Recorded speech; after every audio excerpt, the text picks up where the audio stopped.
Olá, meus amigos, muito boa noite. Esse é o projeto da Fraternidade Espírita Irmã Sheila, um projeto que visa fazer lives sobre temas aí interessantes, temas às vezes até pouco explorados nas doutrinárias convencionais. Eu tenho hoje Marcel Cadidé Mariano.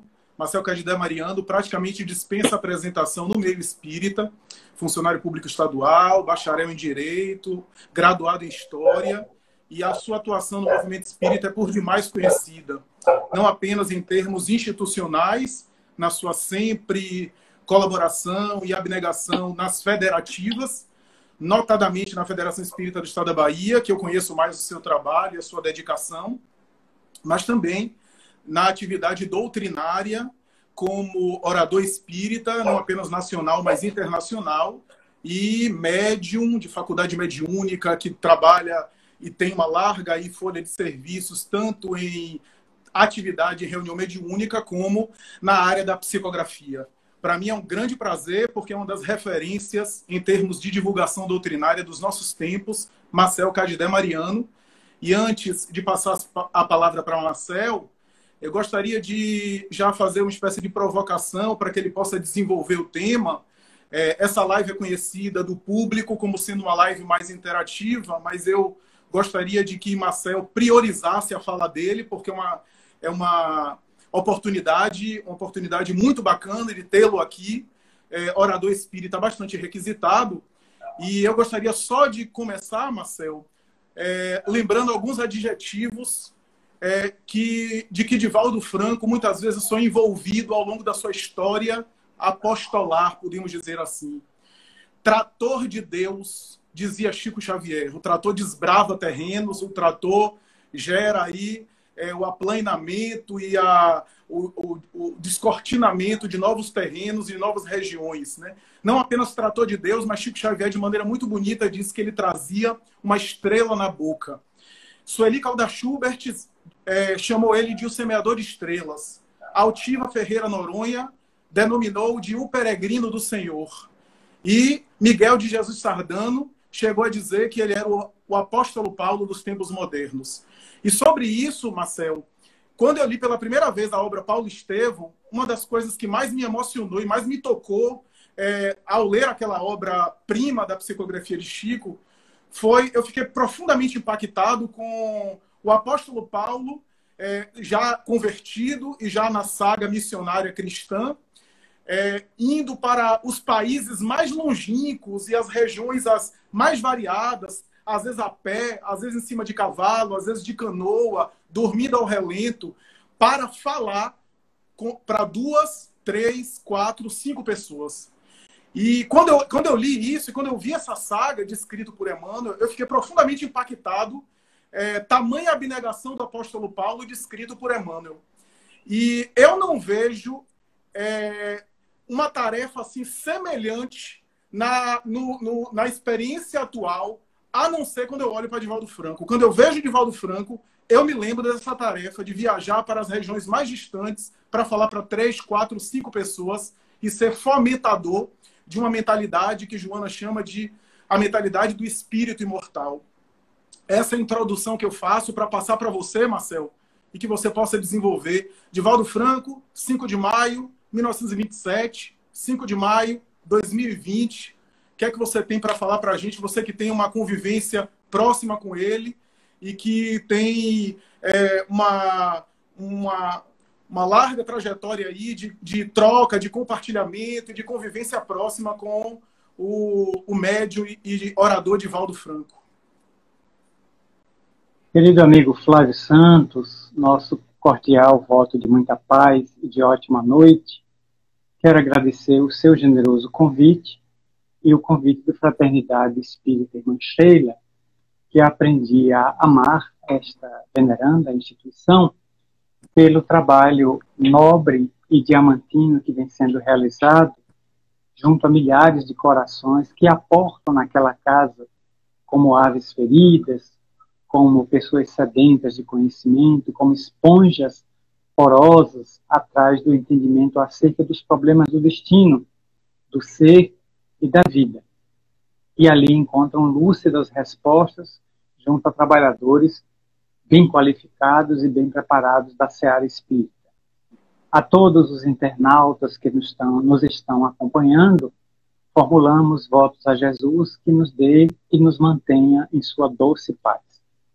Como ninguém ignora do movimento espírita, o orador baiano de Feira de Santana, Divaldo Pereira Franco, está completando hoje, pelo menos até meia-noite, 93 maios entre nós.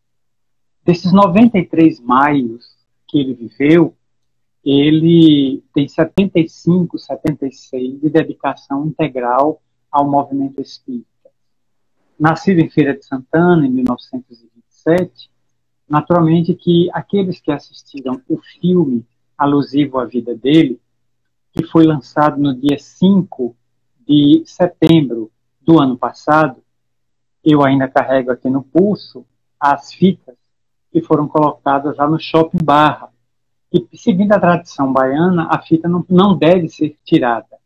Ela deve cair naturalmente com o tempo. Então, nenhuma superstição de minha parte, porque o espírita não tem superstição, nem se vincula a crendices. Nós somos uma doutrina de lógica, de raciocínios espíritas, de um comportamento lúcido e de uma fé clareada pela razão, que pode encarar a própria razão face a face em qualquer época da humanidade. A fé cega também encara a razão, mas farsa a farsa, e não face a face, o que é bastante diferente. Dessa maneira, todos nós estamos cientes de que ele hoje já completou 93 anos de idade. E apesar das 3 hérnias de disco que o acompanham há 3 anos, são 3 irmãs, 3 hérnias, são 3 irmãs, vieram morar com Divaldo e fizeram minha vida, nas costas dele, exatamente na coluna. E nem isso impediu o nobre missionário de continuar com a sua agenda, mesmo debaixo de dores excruciantes, muitas vezes aquelas dores silenciosas que ele oculta para servir. A mim comoveu profundamente quando agora, no mês de março, dando uma entrevista durante a sua participação sempre memorável na 22ª Conferência Espírita do Paraná, lá em Pinhais, região metropolitana de Curitiba, entrevistado por Adriano, ele afirmou que quando está em atividade espírita, a dor desaparece. Então, ele gostaria de estar permanentemente fazendo palestra. Porque no momento que ele está nas palestras, nas exposições, a imantação dos espíritos nele anula a dor. E ele consegue passar 1 hora, 1 hora e meia, sem qualquer dor. Quando a entidade desincorpora, ou se afasta, ou desimanta, conforme a expressão, a dor volta. Os condutos voltam a se conectar e ele volta a sentir a incômoda parceira causada pelas 3 irmãs que resolveram morar com ele de 3 anos para cá. Então, ele gostaria de estar em atividade espírita incessante, mas todos nós estamos cientes de que atravessamos dias difíceis, dias sombrios, em que esperávamos que abril, onde todas as informações de infectologistas, de bacteriologistas e de clínicos médicos dessem conta de que a infecção teria o pico ali pelo dia 20, 25 de abril. Quem teve contaminação exibiria a contaminação. Os assintomáticos teriam o vírus, mas não teriam sintomas. Mas não foi isso que aconteceu. Porque, como no Brasil a gente não segue muitas regras, e não obstante governadores e prefeitos terem decretado quarentena, isolamento social, pedidos e clamores para que fiquemos em casa, nós não podemos ficar em casa porque temos que comprar alimentos. Não estamos criticando aqui, estamos apenas afirmando que há situações que me obrigam a sair de casa para adquirir um botijão de gás, para comprar uma água mineral, um leite de uma criança, comprar máscara. Então eu tenho que sair e me expor. E nessa exposição, ou contamino ou sou contaminado. De modo que agora teremos em maio, segundo os prognósticos aí das autoridades, novos picos com óbitos muito elevados. Vamos aguardar torcendo e vibrando a Jesus de que esses prognósticos não se confirmem. E o número de curados, que já é bastante expressivo, continua muito grande, muito mais do que os contaminados. Eis porque a Mansão do Caminho, através de sua diretoria, decretou no dia 17 de março fechamento completo de suas atividades, por 60 dias. Sendo Divaldo o primeiro vice-presidente daquela casa e o digno presidente Demétrio Ataíde Lisboa, naturalmente que a mansão nem recebe, nem abre, nem ninguém sai. Nem entra, nem sai. Eu, por exemplo, estou lotado lá como profissional. Eu sou supervisor do Balcão de Justiça e Cidadania, que é um órgão do Tribunal de Justiça da Bahia, localizado dentro da mansão. Então, eu não posso trabalhar até o dia 17 de maio, quando a mansão vai reavaliar se pode abrir os seus portões para receber as crianças da creche, as 3.600 crianças que são educadas nas nossas 3 escolas, Alvorada, Jesus Cristo e a Escola Nilson de Souza Pereira, enfim, as outras ocorrências normais. Que eu saiba, somente a Casa de Parto Marieta Pereira da Silva está funcionando até pela sua peculiaridade. É parto. Você não pode impedir que o parto aconteça e lá só se faz parto natural.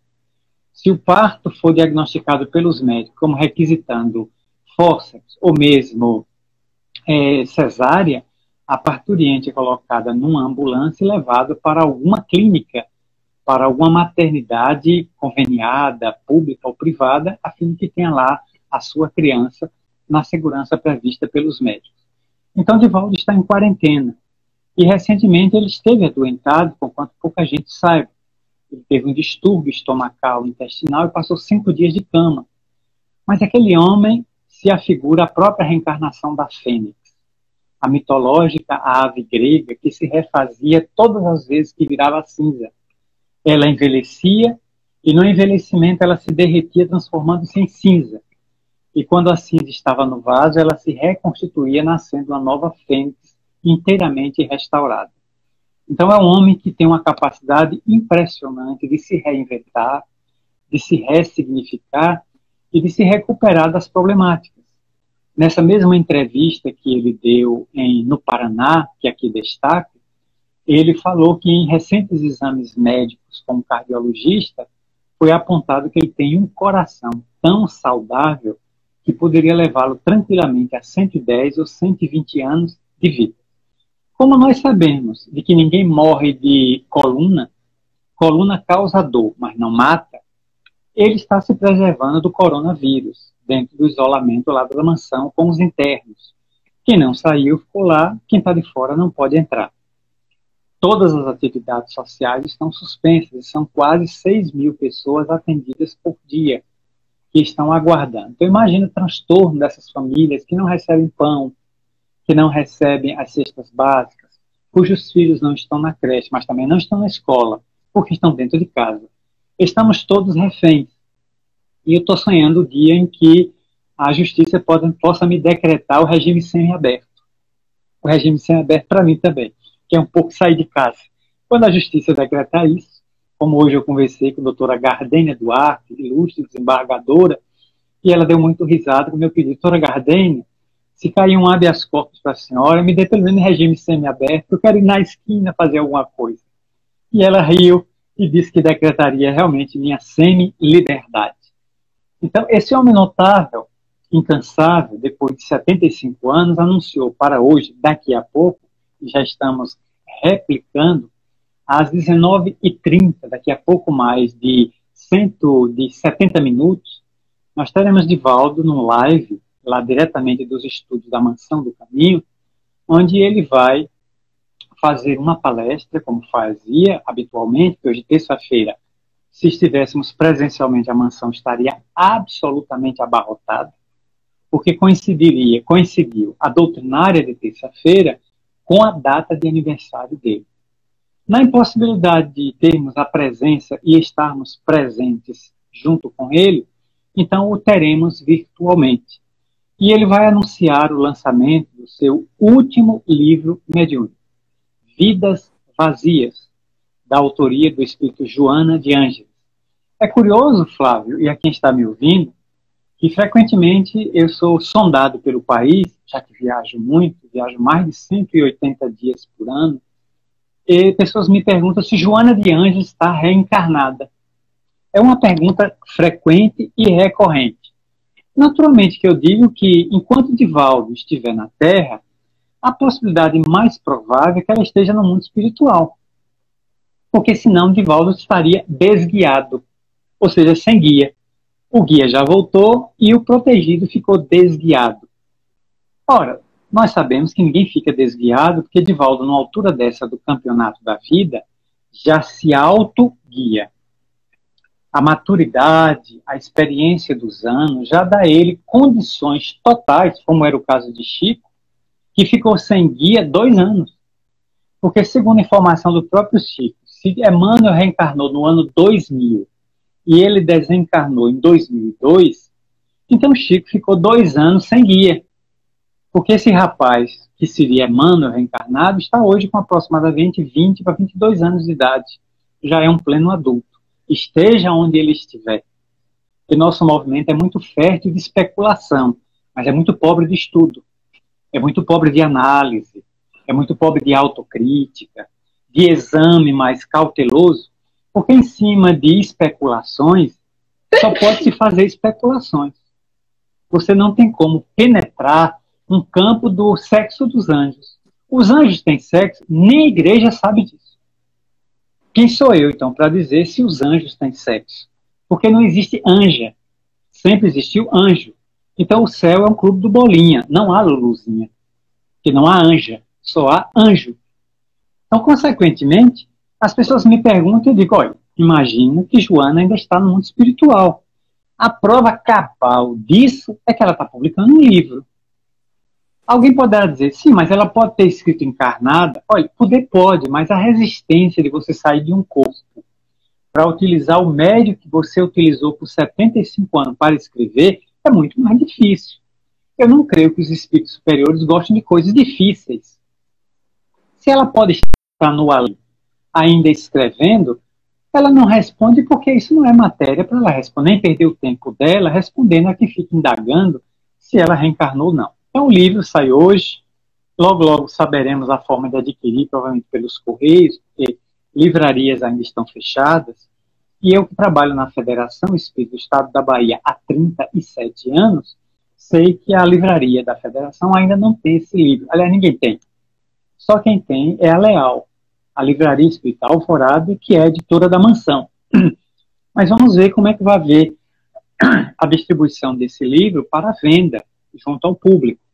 Porque sabemos que é o último livro, porque ele próprio declarou, e não sou eu que vou de encontro à opinião do próprio médium. Se ele diz que é a última obra, não haverá mais livros psicografados. Então a tarefa psicográfica do médium Divaldo Pereira Franco está encerrada. Quem está dizendo isso é ele. Mas não a tarefa doutrinária. Porque acreditamos que enquanto ele tiver saúde e ele tiver voz, ele poderá pregar até deitado. Se a sambista Bete Carvalho, que acaba de completar 2 anos de desencarnada, eu a conheci pessoalmente aqui no aeroporto de Salvador, quando embarquei para uma viagem. Bete Carvalho, nos últimos anos de vida, antes de desencarnar, ela deu um show no Rio de Janeiro, deitada numa cama, porque sofria de dores de coluna. Então, é uma mulher tão nobre, uma cantora tão digna, uma representante legítima do samba, que ela não cancelou os ingressos do show dela por causa de dor de coluna, e ela foi de maca. E deitada, ela cantou todos os seus grandes sucessos e foi, durante 10 minutos, aplaudida de maneira entusiástica por aquele povo que lotava o teatro onde ela se apresentou. Depois, com todas as loas, Bete Carvalho se despediu do corpo e voltou para o mundo espiritual. Então, enquanto a voz de Divaldo estiver tonitroante, enquanto aquela mente estiver lúcida, dizendo coisas coerentes e nos ensinando como viver, a preencher essas vidas vazias destes dias atuais de pandemia, esse homem prosseguirá. Então, muitas homenagens estão sendo feitas a ele, e eu quero aqui destacar 2 livros, os quais me baseei para pegar dados da vida dele.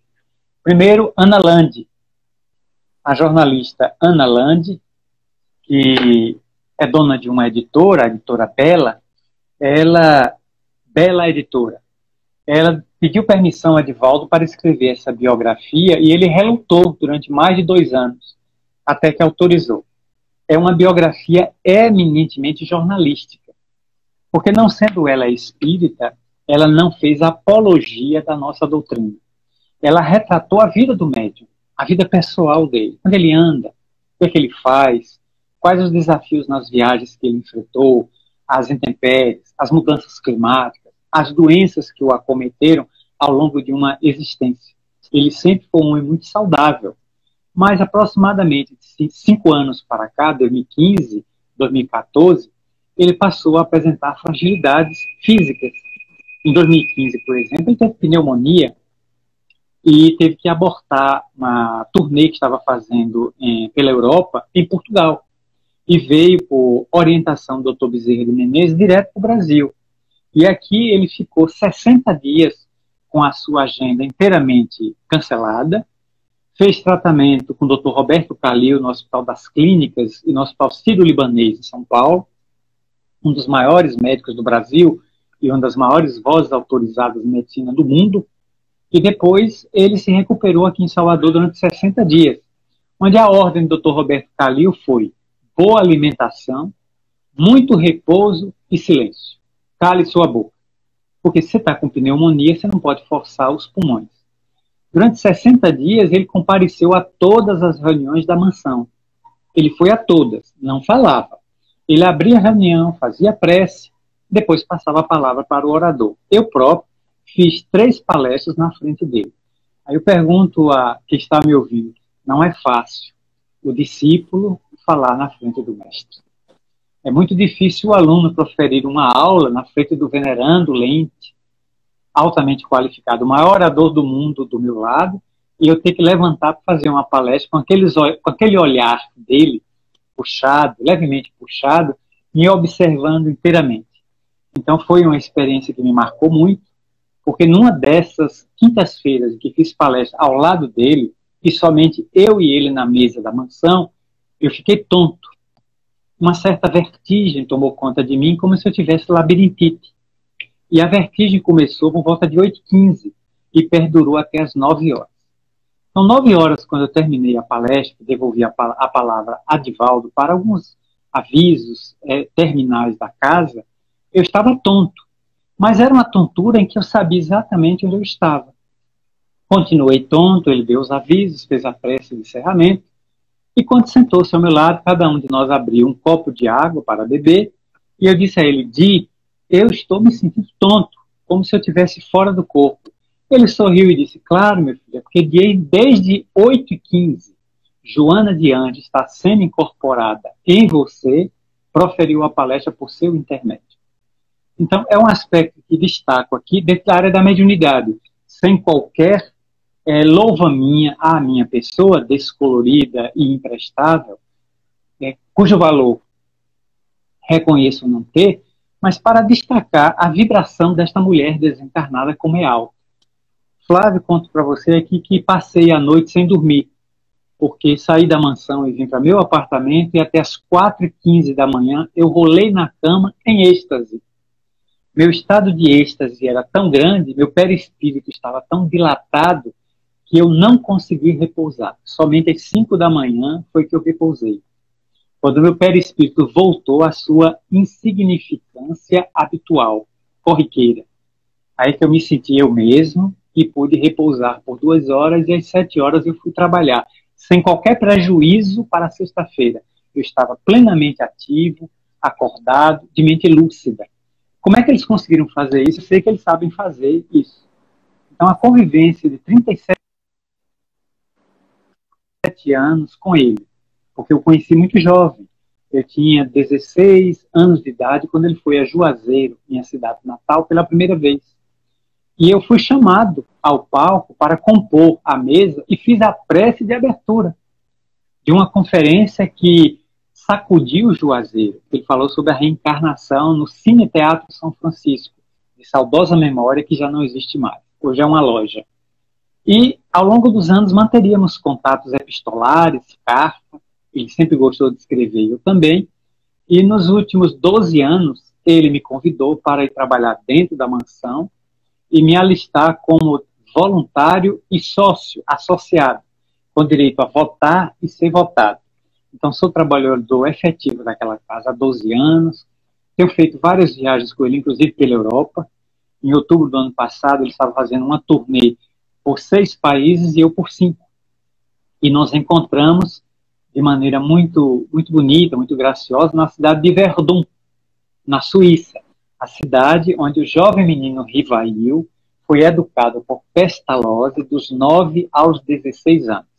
E o seminário de Divaldo foi dentro do castelo que Pestalozzi ocupou com a sua notável escola pedagógica, onde o menino Rivail foi preparado pedagogicamente para a grande tarefa que iria acontecer na sua vida cerca de quase 45 anos depois, com a codificação do Espiritismo. Então é uma vida que qualquer homenagem, aqui digo com toda sinceridade, como já disse a ele, qualquer homenagem que se preste a Divaldo Pereira Franco ainda é pequena para dimensionar o valor moral e intelectual deste homem nos nossos dias. Ele já recebeu mais de 1000 títulos, comendas, broches, medalhas, diplomas, que hoje você seria capaz de abrir um pequeno museu somente com as comendas que ele já recebeu. Mas isso ainda não atesta o valor deste homem para a religião espírita, para a filosofia dos nossos dias e para o conhecimento científico contemporâneo, porque ele colaborou em todas as 3 áreas, sem citar aqui psicologia, história, arte, fatos mediúnicos que as suas faculdades capturaram dos espíritos, nos trazendo informações que são absolutamente inéditas. Então, em muitas viagens, ele me contou coisas muito curiosas, cujo tempo realmente é escasso para a gente dizer. Porque viajando com ele, ficando em aeroporto, muitas vezes eu e ele aguardando voos, ele então me contava histórias de suas faculdades mediúnicas que são absolutamente deslumbrantes. E como eu já disse hoje num live para o pessoal de Mato Grosso, que mandou um conjunto de vídeos para ele, o homenageando, e eu fiz parte, o maior fenômeno em Divaldo não são as faculdades mediúnicas que ele possui. Não, não é. O maior fenômeno naquele homem é o que a doutrina conseguiu fazer dele. Quem absorve a doutrina como ele absorveu e transforma a sua vida como ele transformou, isso é um fenômeno. Porque a maioria de todo mundo, Flávio, pode entrar no espiritismo. Mas o espiritismo não entra em todo mundo. Há pessoas que são impermeáveis. É como se eu pudesse pegar um copo, e testa assim, pegue um copo de água, jogue uma pedra dentro. Depois de 2 minutos, tire a pedra. Como é que ela está? Toda molhada por fora. Quebre a pedra, ela está inteiramente árida por dentro, seca. Porque a pedra não é porosa. Ela está mergulhada na água, mas ela não consegue se deixar molhar por dentro, porque ela é impermeável. Muita gente é pedra. Pegue uma barra de giz, pegue um pedaço de gesso desses do teto e jogue dentro de um copo de água. Dentro de minutos o gesso, a barra de giz, se dissolve, porque ele é poroso. Ele se dilui e ele passa a fazer parte do meio em que ele está inserido. Nós deveremos ser pessoas porosas, porque o Espiritismo é uma água lustral, que desceu das fontes da vida maior, pelo túmulo, e falando pela coordenação de Allan Kardec na França, da segunda metade do século XIX, veio nos dizer o óbvio, que a gente não queria ouvir dos profetas e dos antepassados que falaram. A vida continua, o berço não é o começo da vida, nem o túmulo é o final. O berço é o mergulho no corpo. O túmulo é a saída da carta do envelope de ossos. O envelope vai para o monturo. A carta vai para o livro de Deus, compor o livro da vida. Dessa maneira, homenageamos Divaldo Pereira Franco pela passagem dos seus 93. Como eu disse hoje de manhã na mensagem que mandei para ele, eu desejo que ele chegue pelo menos aos 100 anos. Que tenhamos ele mais 7 anos entre nós, falando, mesmo que de suas mãos venerandas e incansáveis não venha mais nenhum texto mediúnico. Não é importante. Que quem tem 265 livros já tem material suficiente para ele passar o resto do ano pleno. Eu não preciso mais de material, nem de Chico, nem de Divaldo. Entre os dois, eu já tenho 700, porque Chico psicografou 503, Divaldo 265. Coloque aí há mais de 700 livros, quase 800. Se eu passar a ler um por mês, eu passo 800 meses lendo, praticamente uma reencarnação inteira só lendo. E agora eu devo estudar esse material. É a melhor forma de homenagear Divaldo, é estudar o que ele psicografou. Abrir um espaço, Flávio, para que você possa nos trazer alguma interrogação. Excelente, excelente, Marcelo. Uma das coisas que você pontuou, que me fez refletir muito aqui, foi esse aspecto de transformação e de iluminação operada na vida do Divaldo à medida em que ele ia produzindo a obra que fez, né? Eu costumo dizer que há uma mansão do caminho que ele carrega dentro dele ao longo dos anos e ao longo da construção da obra social e também doutrinária que ele realizou. À medida que ele foi fazendo a tarefa dele social, com criança, com os necessitados de toda sorte, e também com a iluminação de consciências pela palavra, ele também foi realizando uma construção interior que ele carrega e vai carregar para onde ele for, quando da sua partida.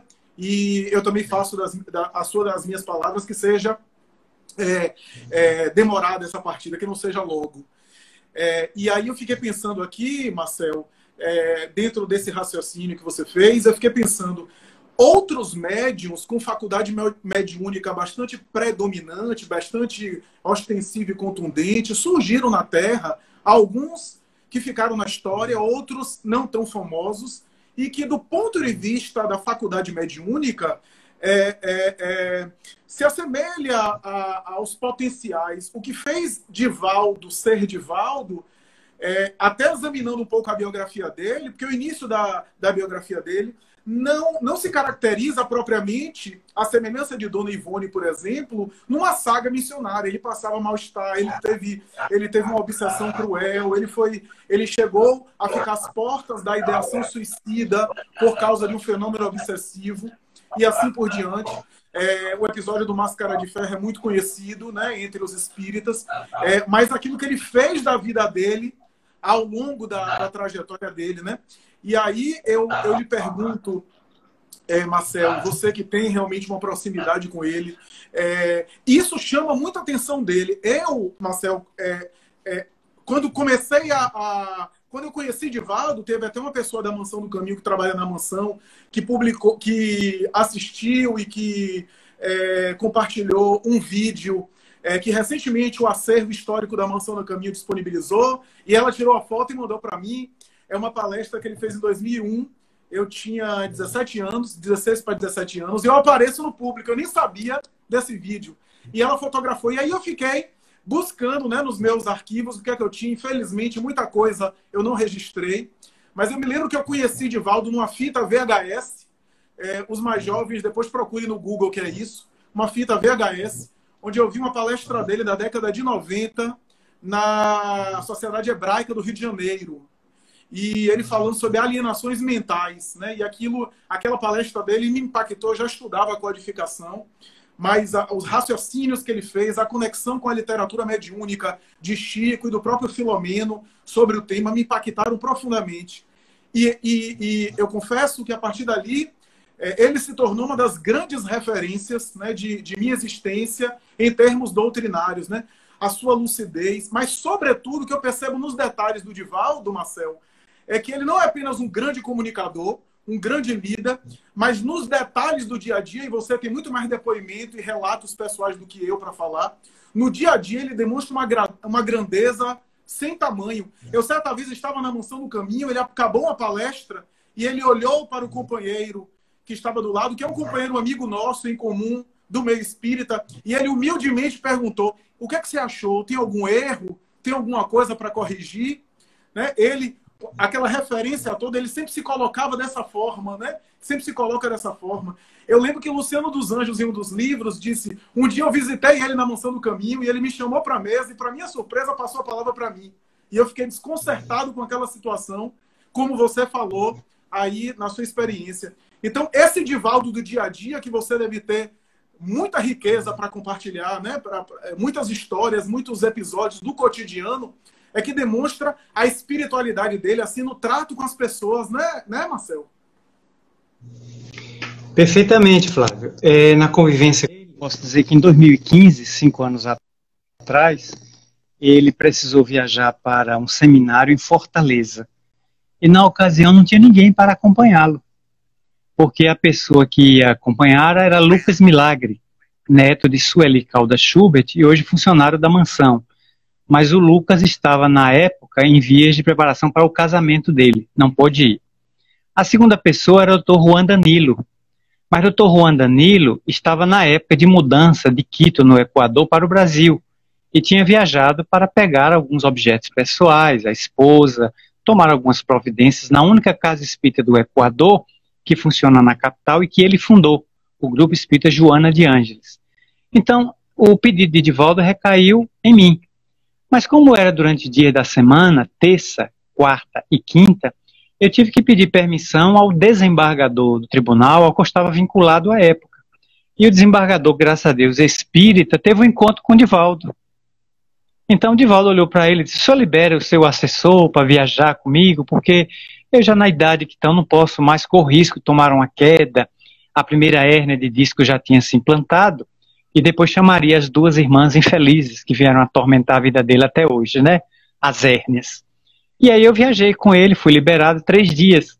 Então estive próximo com ele, ficamos no mesmo hotel, em quartos diferentes. Eu ajudei ele a fazer o artigo dele para o jornal à tarde, a enviar pela internet.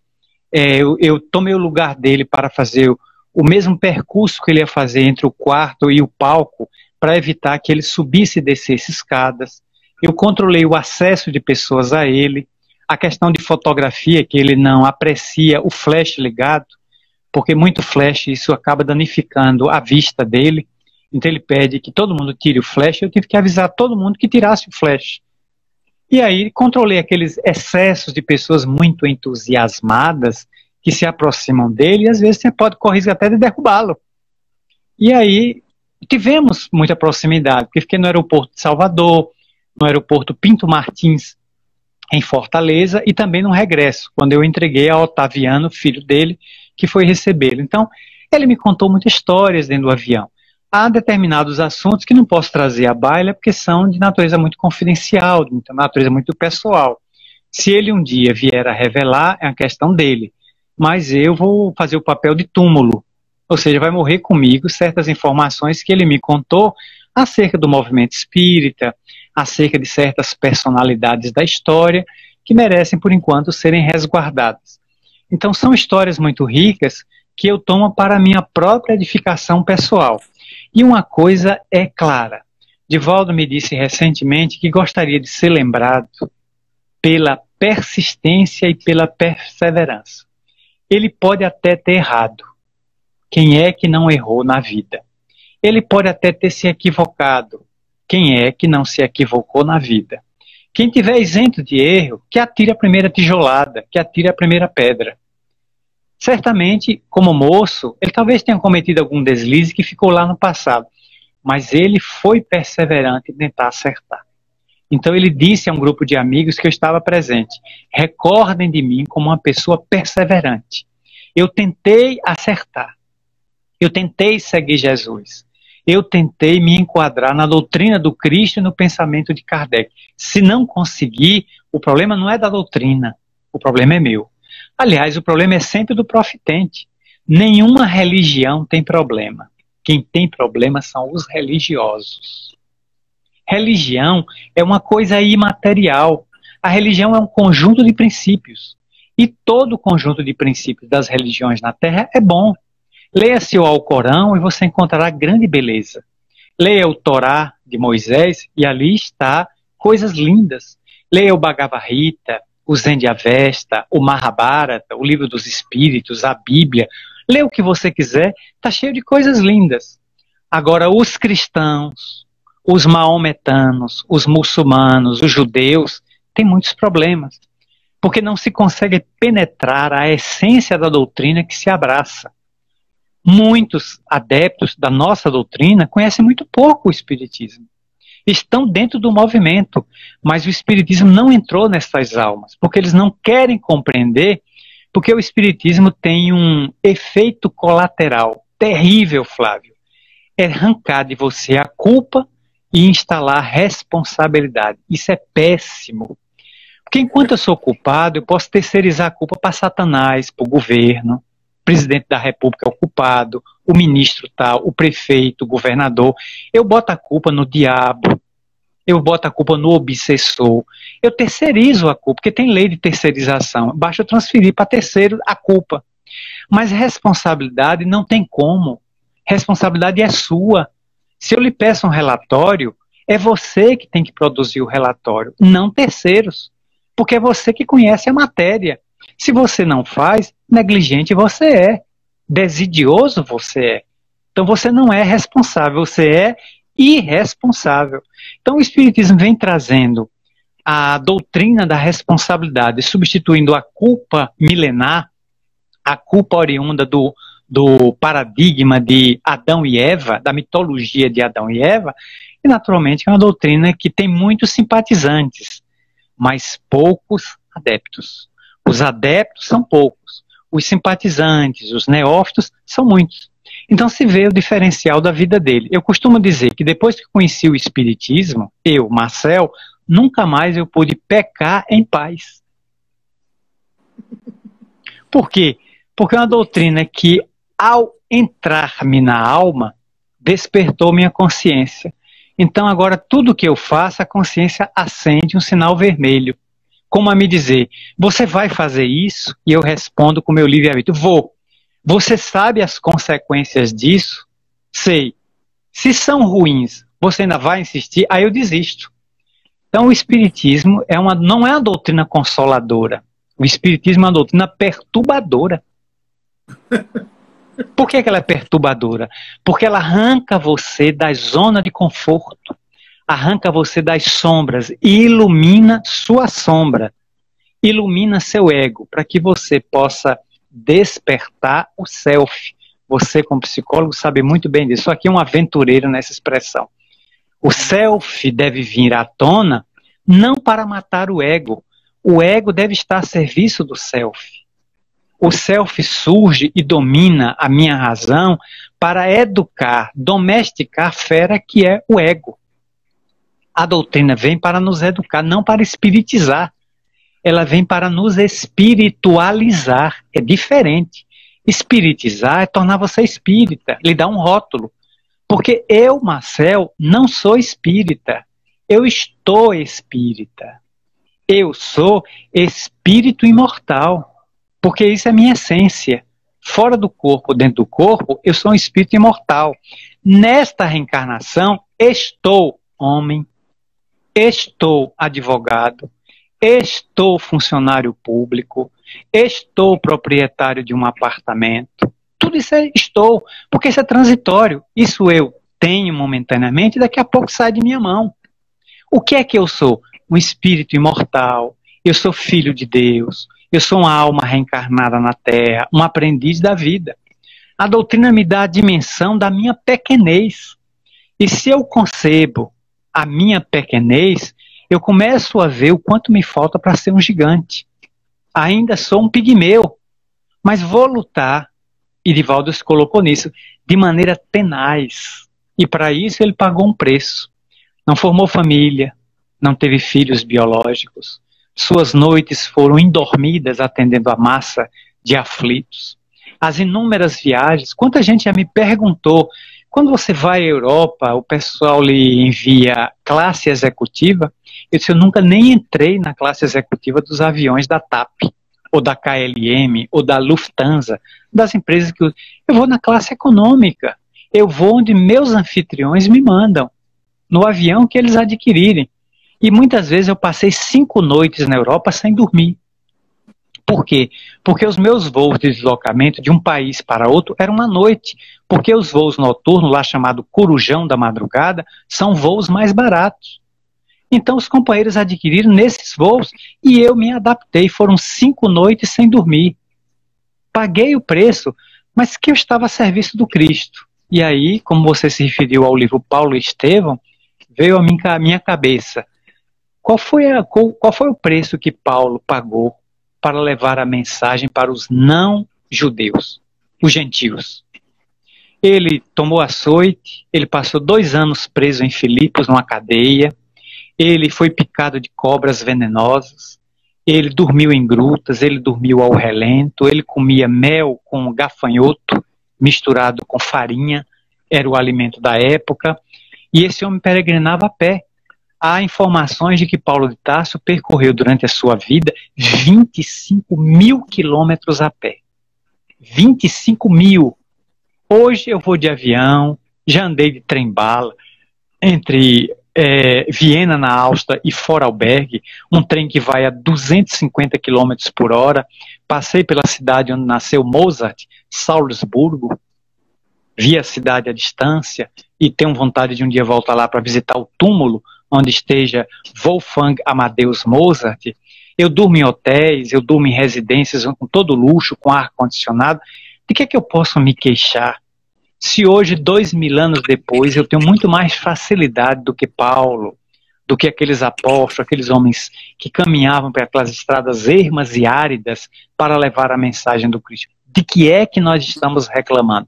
Eu não tenho direito de levantar a voz contra qualquer dificuldade que tenha. Seja você me para colocar a dormir num spa, numa pensão, num hotel de 5ª categoria, ali eu me recolho, agradeço a Deus, tomo meu copo de água e procuro repousar o máximo para no dia seguinte pegar a atividade, seja como seja. Porque eu estou a serviço de um homem que morreu na cruz e mostrou que para os servidores dele não vai haver salário.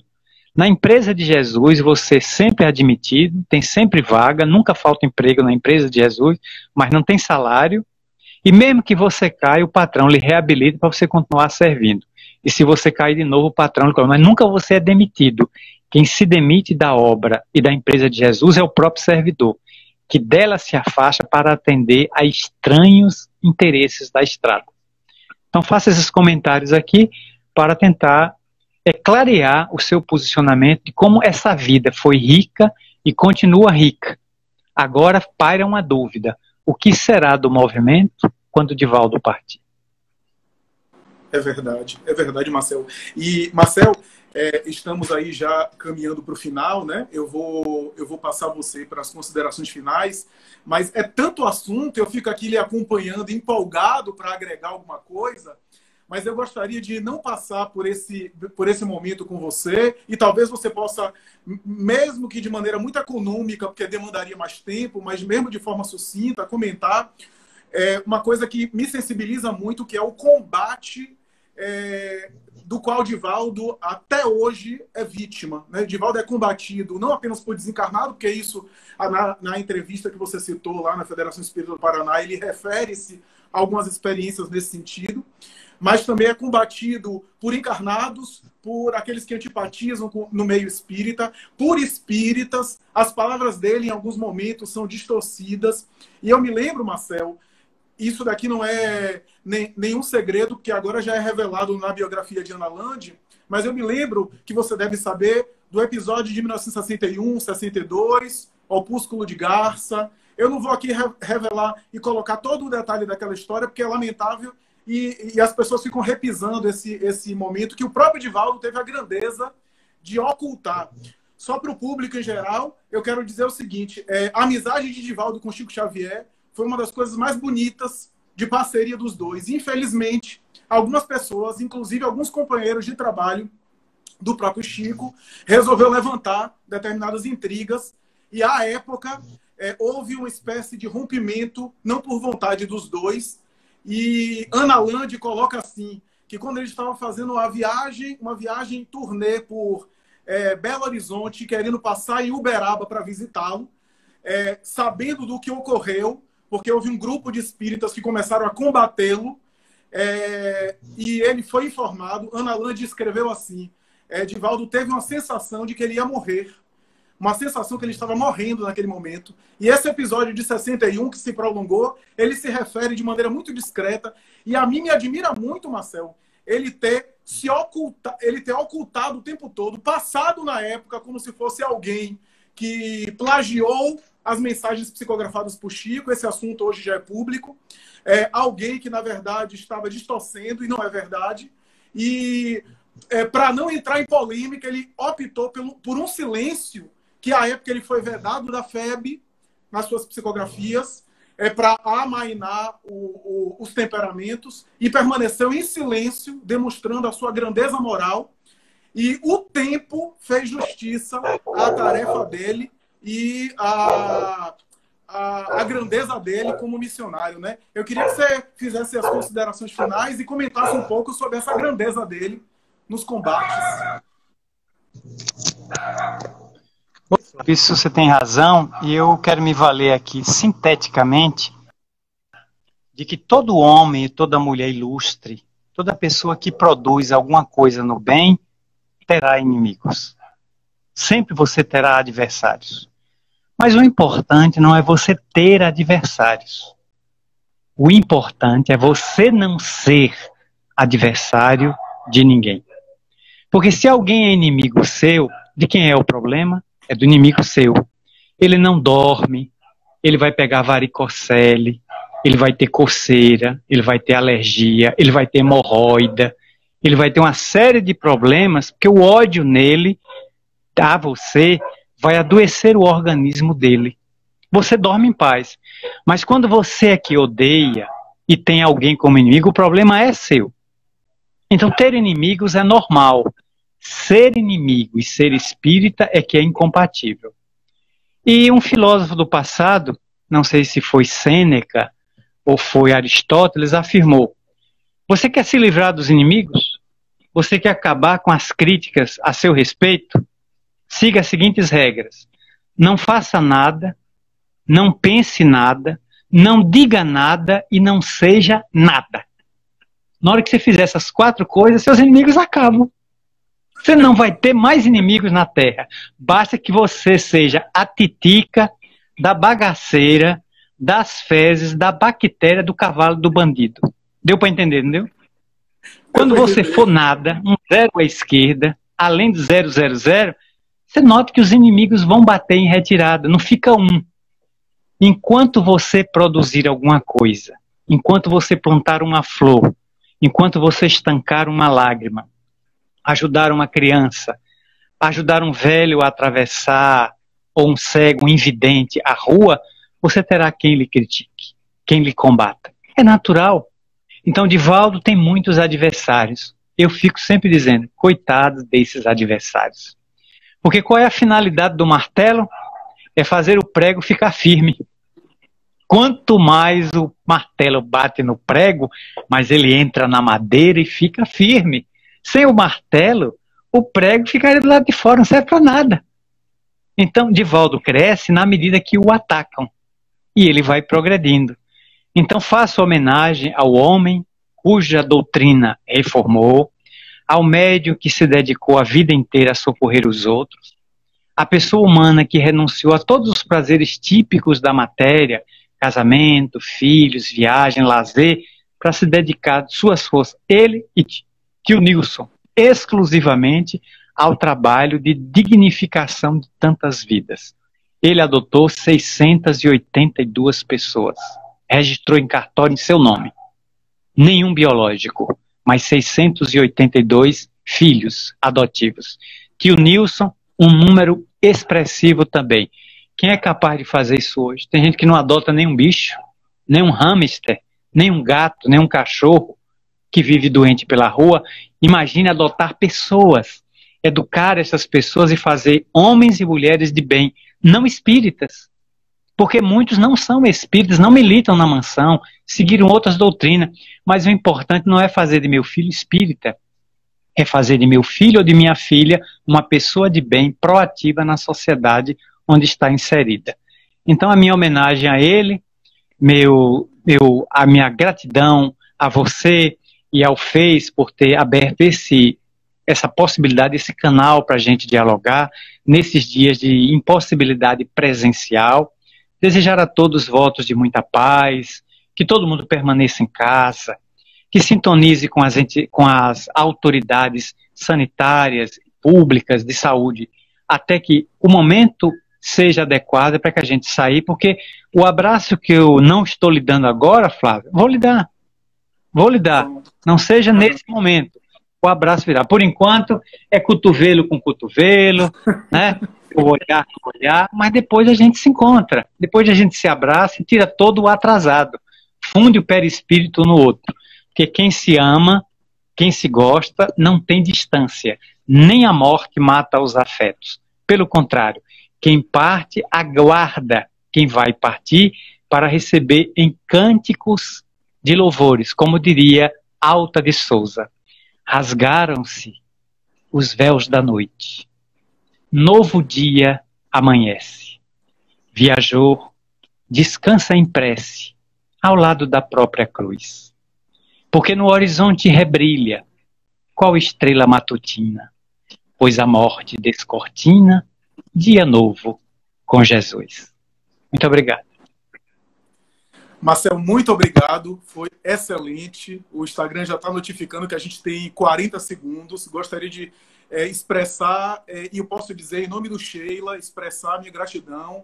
Esse vai ser um conteúdo que a gente vai tentar salvar e colocar, hospedar no YouTube. Agradeço a todos os comentários carinhosos com relação à minha pessoa e também com relação ao Marcel. Muitas referências, pessoas que te conhecem, que te recebem em algumas cidades, em algumas regiões. Dizer até a próxima, se Deus quiser. Próxima semana a gente vai estar com um convidado falando sobre a obra mediúnica de Zilda Gama. Um abraço a todos. O Instagram já está aqui dizendo 10 segundos.